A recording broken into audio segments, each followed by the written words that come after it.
जय हिंद बच्चों हम लोग प्री फर्टिलाइजेशन इवेंट्स देखेंगे।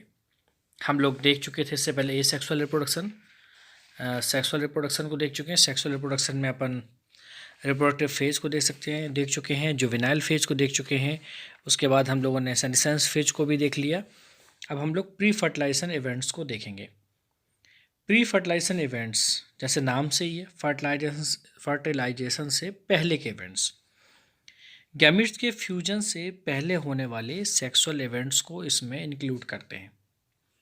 इसमें गैमीटोजेनेसिस, गैमीट ट्रांसफ़र दो मेन प्री फर्टिलाइजेशन इवेंट्स हैं।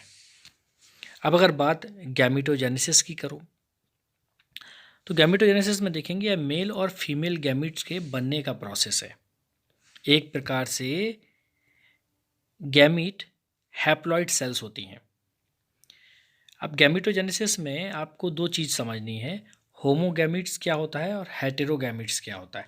उसके बाद ही आगे की कंडीशंस को अपन समझ सकेंगे। तो चलिए आपको समझाते हैं होमोगैमीट्स।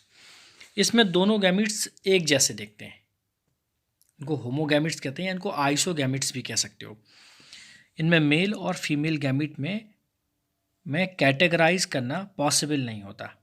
इसका एग्जाम्पल है जैसे सम एल्गी वगैरह में इस तरह का आपको एग्जाम्पल मिलेगा होमोगैमिट्स या फिर आइसोगैमिट्स का। इसके लिए आपके लिए एनसीईआरटी में फिगर 1.5 दिया गया है बच्चों, इसको देखिएगा। हेटेरोगैमिट्स में देखेंगे इसमें मेल और फीमेल अलग अलग होते हैं, मार्फोलॉजिकली ये डिस्टिंक्ट होते हैं। मेल गैमिट को एंथेरोजॉइड्स और स्पर्म तथा फीमेल गैमिट्स को एग या ओवम कहते हैं। Majority of sexual reproducing organism में हेटेरोगैमिट्स होता है। ठीक है, तो आप अगर हेटेरोगैमिट्स को देखना चाहते हैं तो होमोसेपियंस में आप फिगर 1.5 में सी को देखिए आप। ठीक है, इसके अलावा हेटेरोगैमिट्स ऑफ फ्यूकस एक एल्गी है, आप इसी में फिगर 1.5 में बी को देखिए। चलिए अब हम लोग बात करते हैं कि सेक्सुअल रिप्रोडक्शन में मोस्टली दो अलग अलग इंडिविजुअल्स के द्वारा बनने वाले मेल और फीमेल गैमेट के बीच फ्यूजन होता है। लेकिन ये बात हमेशा और हरदम ट्रू नहीं होती है।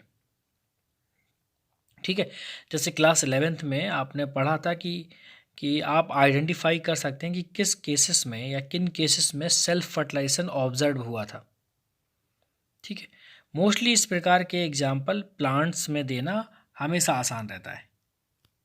ठीक है, तो यहाँ तक कोई दिक्कत तो नहीं। चलिए हम लोग आगे बढ़ते हैं। देखिए, जब प्लांट्स की बात कर रहे थे तो प्लांट्स में ही शुरुआत कर देते हैं कि वहाँ से कैसे। देखिए, प्लांट्स में मेल और female reproductive structure same plants में हो तो इन्हें बाइसेक्सुअल प्लांट्स कहते हैं, और डिफरेंट प्लांट्स पर हो तो इन्हें हम यूनिसेक्सुअल कहते हैं। तो मतलब यूनिसेक्सुअल डिफरेंट प्लांट पे। ठीक है, बाइसेक्सुअल अगर एक ही प्लांट पे दोनों मेल और फीमेल सेक्स ऑर्गन हो तो बाइसेक्सुअल कहलाएंगे। लेकिन बहुत सारे फंगी में और प्लांट्स में बाइसेक्सुअल कंडीशन को होमोथैलिक तो या कह सकते हो आप मोनोइसियस जैसे शब्दों से डिनोट करते हैं। याद रखना, बहुत से फंगी और प्लांट्स में बाइसेक्सुअल कंडीशंस को होमोथैलिक कहते हैं या मोनोइसियस जैसे शब्दों से डिनोट करोगे। लेकिन हेट्रोथैलिक और डाइसियस टर्म का यूज़ यूनिसेक्सुअल कंडीशंस को डिस्क्राइब करने में होता है। समझ में आई मेरी बात? होमोथैलिक बाइसेक्सुअल कंडीशन को डिनोट करता है, होमो है तो बाइसेक्सुअल कंडीशन, लेकिन हेट्रोथैलिक है और डाइसियस है, इसका यूज यूनिसेक्सुअल कंडीशंस। तो हेट्रो हमेशा यूनिसेक्सुअल से और होमो हमेशा बाइसेक्सुअल से जुड़ा हुआ है। फ्लावरिंग प्लांट्स में आप देखेंगे तो यूनिसेक्सुअल मेल फ्लावर को स्टेमिनेट तथा यूनिसेक्सुअल फीमेल फ्लावर को पेस्टिलेट कहते हैं। याद रहेगा, यूनिसेक्सुअल मेल फ्लावर को क्या कहेंगे, उसमें स्टेमिन होता है इसलिए उसको स्टेमिनेट कहते हैं, और यूनिसेक्सुअल फीमेल फ्लावर में पिस्टल होता है इसलिए उसको पिस्टिलेट कहते हैं। अभी कुछ ऐसे फ्लावरिंग प्लांट्स में जहाँ मेल और फीमेल फ्लावर सेम प्लांट्स में मिलते हैं, जिन्हें हमने पहले भी बात की थी, मोनोइसियस कहते हैं, है ना। तो जिन्हें मोनोइसियस प्लांट्स कहते हैं, जैसे एग्जांपल आप कोकोरबिट्स या कोकोनट्स को आप इसमें डाल सकते हैं। क्या रखिएगा, कोकोनट क्या है, मोनोइसियस प्लांट्स है, कोकोरबिट्स क्या है, मोनोइसियस प्लांट्स, क्योंकि इन फ्लावरिंग प्लांट्स में मेल और फीमेल फ्लावर सेम प्लांट पर मिलते हैं। मेल और फीमेल फ्लावर जब अलग अलग प्लांट्स पर होते हैं तो उन्हें डाइसियस कहते हैं। डाइसियस, जैसे डेट, पाम, पपाया। ठीक है, तो डेट, पाम, पपाया 3 एग्जाम्पल ही आपको याद रखने, इससे ज़्यादा आपको याद रखने की ज़रूरत बच्चों बिल्कुल नहीं है। ठीक है, चलिए अब हम लोग एनिमल्स की बात करते हैं। अब जब हम लोग एनिमल्स में जाएंगे तो वहाँ पर क्या डिफरेंस आएगा।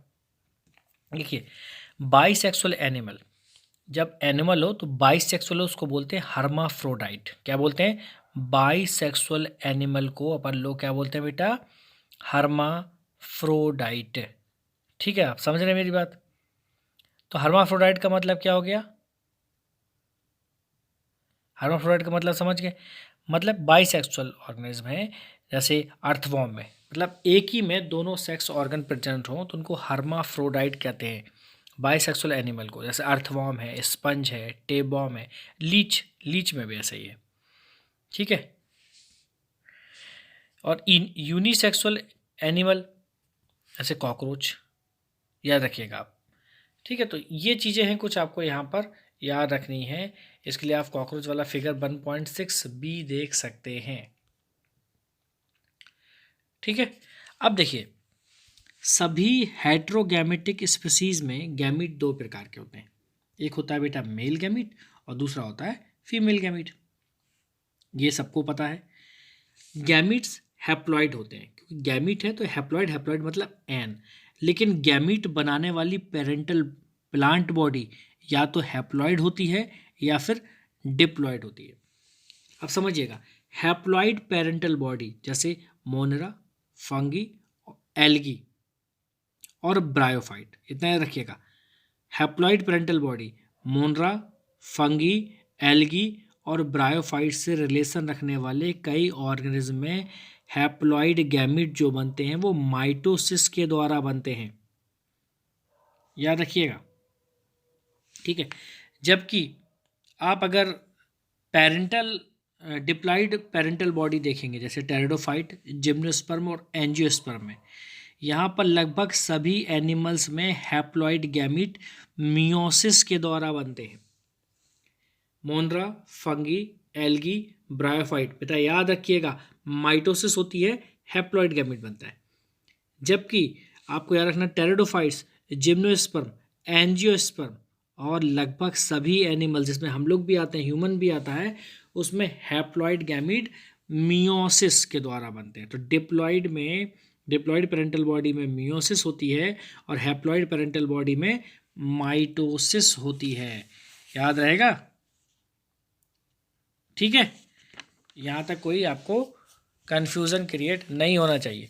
तो डिप्लॉइड ऑर्गेनिज्म में बॉडी की स्पेशलाइज्ड सेल, वो कैसे, जैसे कि गैमीट मदर सेल जिसे हम लोग मियोसाइट्स कहते हैं, उसमें भी मियोसिस होती है।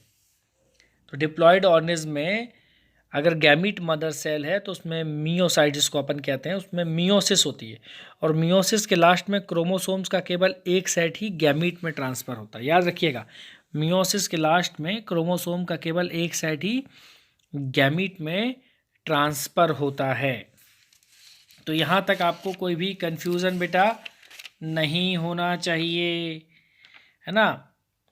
मेरे भी दिल में पलते हैं कुछ अरमान, मुस्कानों का मैं भी चाहत रखता हूँ।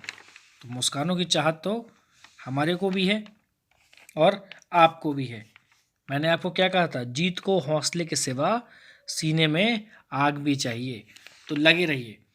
तो आपकी बुक में एनसीईआरटी में टेबल नंबर 1.5 में क्रोमोसोम्स नंबर का एक चार्ट दिया गया जिसमें मियोसाइट्स जिसमें डिप्लॉइड 2n है और गैमीट्स हैप्लॉइड होते हैं, जैसे ह्यूमन में। ठीक है, मियोसाइट सेल 2n होती हैं। ठीक है, तो क्रोमोसोम्स का नंबर 46 होता है 2n, लेकिन गैमीट्स में n होता है तो 23 हो जाएगा। हाउस फ्लाई में 12 होता है, 2n होता है। ठीक है, तो इसी प्रकार से नंबर दिया गया है, इस नंबर को आपको वहाँ पर देख लेना है। ठीक है, तो यहाँ तक आपको कोई भी कन्फ्यूज़न बेटा नहीं होना चाहिए। तो प्री फर्टिलाइजेशन इवेंट्स में हमने क्या देखा, हमने जेनेसिस को पढ़ा। अब बेटा हम लोग पढ़ने जाएंगे गैमीट ट्रांसफ़र को। तो चलिए हम लोग गैमीट ट्रांसफ़र पढ़ने के स्टार्ट करते हैं। Gamete transfer,